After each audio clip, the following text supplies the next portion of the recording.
안녕하세요. 엔지니어 TV입니다. 일론 머스크가 슈퍼차저 팀을 해고한 이후 이와 관련돼서 많은 영상 포스팅들이 있었는데요. 저도 많이 봤습니다.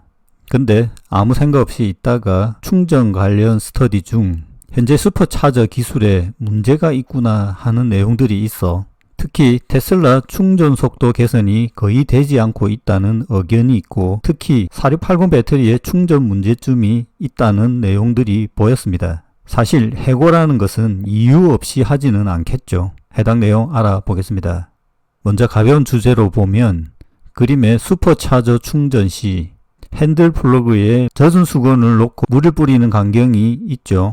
이것은 소유자들이 더 높은 충전 속도를 얻기 위해 하는 행동이라고 합니다. 이것은 구형 V2에서 가장 유용한 것으로 알려져 있는데 V3에서도 유용할 수 있다라는 겁니다. 이 기능은 햇빛이 핸들에 직접 닿아 온도가 올라가는 더운 날에 아주 유용합니다. V2 슈퍼차저에는 냉각 케이블이 없기 때문이기도 한데요. 결과적으로 손잡이 내부에 있는 온도 센서의 수치를 낮추게 되어 충전기의 충전 속도를 높이게 되는 효과를 나타내게 되는 거죠. 사실 안전한 방법은 아닌데요. 이런 문제 때문에 충전선은 사실 지하에 있는 것이 좋습니다. 지하에서 온도가 일정하게 유지되는 것. 어떻든 이런 방식으로 충전소의 환경은 향후 지속 개선될 것입니다. 최근 전기차에 대한 최대 우려사항 조사 내용입니다. 22년은 주행거리, 23년은 전기차 가격, 24년은 고속 충전입니다.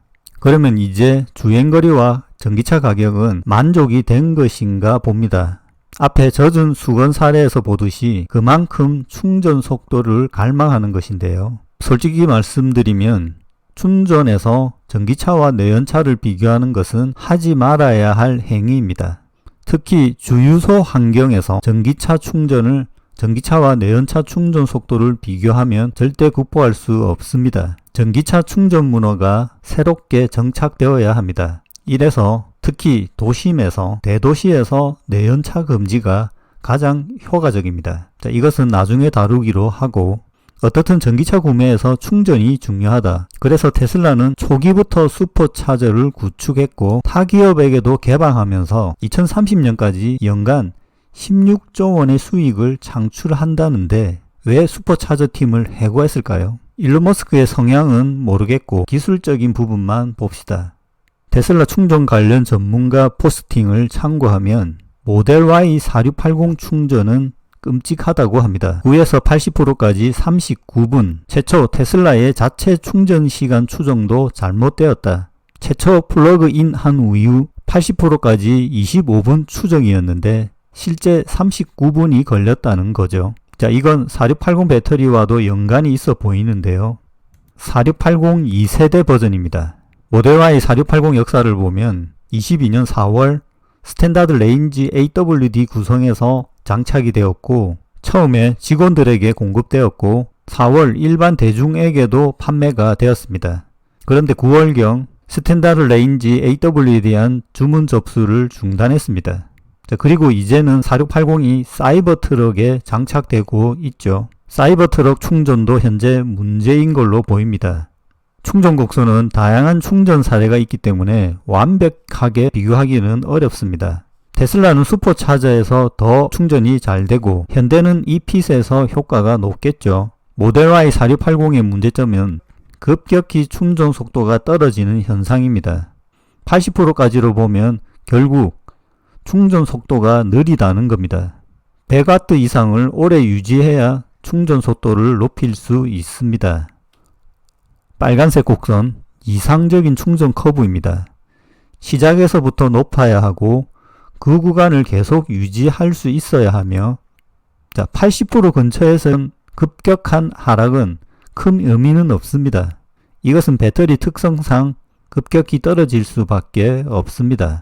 사이버 트럭 사용자들의 충전에 대한 문제점에 대한 사용자 의견입니다. 사이버 트럭도 초기 잠깐 유지하다 급격하게 떨어지죠. 사이버 트럭의 충전 곡선과 그에 따른 충전 시간은 아주 나쁘다. V2 슈퍼차저를 사용하는 경우 더 나빠진다. 소프트웨어로 곧 해결하지 않으면 사이버트럭의 주요 문제점이 될 수 있다. 이것이 사이버트럭의 최악의 부분이며 이것이 드러난다면 사이버트럭을 판매하기 어렵게 만들 수 있다라는 의견입니다. 그러면 이 문제는 4680 배터리의 문제인 건지 슈퍼차저의 문제인 건지 두 개 다 문제가 있어 보입니다. 기본적인 슈퍼차저 충전 곡선은 초반 급격히 올라갑니다. 그리고 그 높이 충전파를 유지하는데 얼마나 유지할 수 있느냐가 중요하죠. 그림 빨간색 S플레이드가 30%까지 유지가 되었습니다. 여기에는 파나소닉 1865 배터리가 들어갑니다. 그 이후 나머지는 2170 배터리죠. 배터리도 차이가 있고 플레이드 사양 차이도 있겠죠. 이게 충전기 V2, V3 차이, 향후 V4도 나오는데요. 충전기 문제일 수도 있습니다. 참고로 노란색 현대 아이오닉 5 충전 곡선을 보면 40%까지 고속 충전을 끌고 가죠. 후반에 다시 속도를 올립니다. 비교적 좋아 보입니다. 최근 기가팩토리 베를린에서 생산된 테슬라의 모델 Y RWD 충전 곡선을 보면 BYD와 CATL이 있습니다. BYD 경우에는 50%까지 175W를 유지시켰습니다. 충전 기술이 업그레이드 되었죠. LFP 기술은 BYD가 CATL보다 높다고 봐야겠습니다. 충전에는 배터리 사용도 영향이 있다라는 겁니다. 24년 1월 새로운 5인승 기아 EV6도 이 차트에 포함되었습니다. 여기에 가장 좋아 보이는 곡선을 그리고 있습니다. R1T 리비안입니다. 리비안의 곡선도 유사하게 진행되고 있습니다. 포드 라이트닝은 초기는 낮지만 70%까지 유지시키려는 특징이 있습니다. 노란색 사이버트럭 400V인데요. 향후 800V가 나오면 좀 더 좋아지겠지만 4680은 쓴 사이버트럭은 20% 이후에서 급격하게 떨어지면서 50% 이후에서 급격히 속도가 느려집니다. 픽업트럭 경쟁에서 충전 속도가 아주 중요할 것으로 봅니다. 기본적으로 800V 시스템을 써야 하고 슈퍼차저도 V4에서 업그레이드가 되어야 합니다. 자, 이런 부분에서 보면 사이버트럭이 나오면서 이 부분이 적용이 되었어야 하는 거겠죠. 자, 그래서 최신 충전 기술에서 현재 테슬라는 뒤처지고 있는 것이 아닌지, 자, 이것을 인지하여 슈퍼차저 팀을 해체한 것이 아닌지, 그리고 4680 배터리도 충전 문제가 있어 보이죠. 여기 인력도 현재 교체되고 있습니다. 자, 마치겠습니다.